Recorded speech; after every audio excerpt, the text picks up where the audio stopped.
السلام علیکم، میں آپ کی ٹیچر بلو بیسٹ اسکول سسٹم سے آج آپ کو اردو گرامر کی دہرائی کروانے جا رہی ہوں۔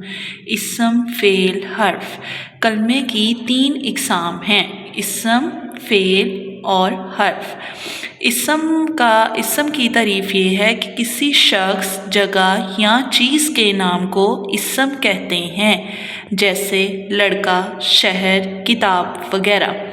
اب اس میں ہم نے کسی شخص، جگہ یا چیز کے نام کو اسم کہتے ہیں۔ فار ایگزامپل لڑکا ہو گیا، شہر اور کوئی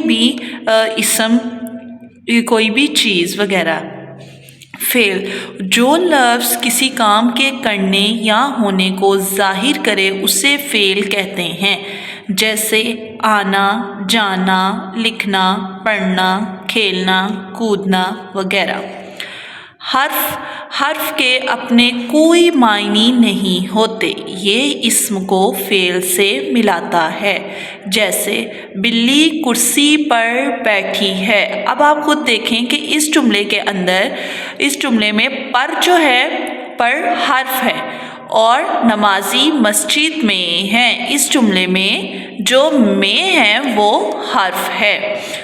امید کرتی ہوں کہ آپ کو اسم، فعل، حرف کی مکمل سمجھ آ چکی ہوگی۔ اوکے، اللہ حافظ۔